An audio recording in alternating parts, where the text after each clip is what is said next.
Today in Draw My Life, what's happening in Colombia? Since April 28th, we've been seeing, and some of you living, the horrors in the streets of Colombia.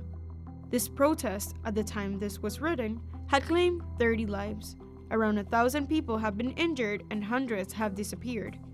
In short, the country, more specifically in Bogota, Medellín, and Cali, have been dyed with blood red and suffering. Faced with so much violence, one must ask, how did we even get into this situation? For that, we have to go back to November 21st, 2019, when a national strike was called. Colombians took to the street to protest against the educational, labor, and pension reforms proposed by the government. They also asked that the definitive peace process be established with the FARC guerrillas. Riots began and a curfew was even imposed in some cities. But as you well know, in 2020 the pandemic arrived and everyone had to lock themselves at home. Currently, Colombia is the third country in South America with the worst COVID data. 500 people die per day from the disease. In addition, the population complains about the slow rate of vaccination and the lack of transparency of the government. In other words, the pandemic caused the collapse of the economic system of Colombia, the second country in South America with the greatest inequality, and the 7th in the world.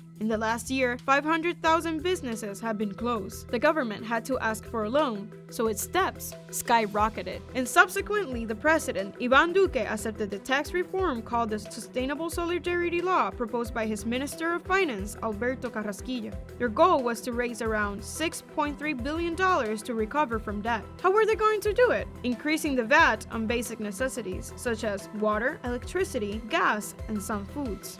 They also raised taxes on people with an income above $600 a month, frivolously leaving the middle class helpless. This was the straw that broke the camel's back from the proposal started months before to be resumed. On April 28th, a general strike had been already summoned. Colombians took to the street to demonstrate peacefully. Mainly, they asked to stop the process of the tax reform and the resignation of the Minister of Finance. In response, the government didn't hesitate to also go out with the police, but with a notion very different from that of peace. The atmosphere in the streets became very tense. In addition, former President Uribe, from his Twitter platform, didn't improve the situation and advocated the right of soldiers to fire civilians.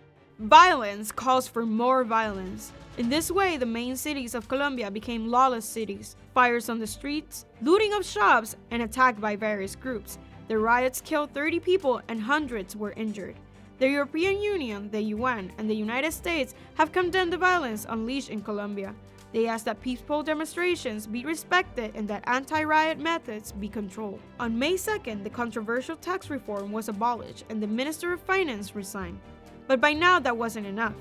The problems that started the protests in 2019 continue. Colombians didn't leave the streets and shout for disappearance of ESMA, the riot police, due to the abuse of power they exercise.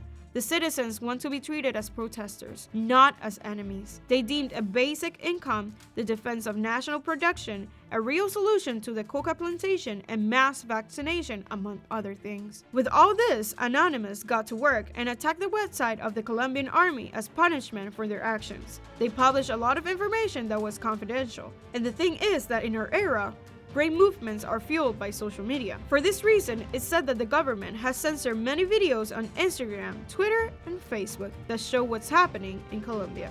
In response, citizens have started to publish photos with the Colombian flag. The government has started its debates, but isn't clear what all these proposals will be like. In any case, the 2022 elections are approaching.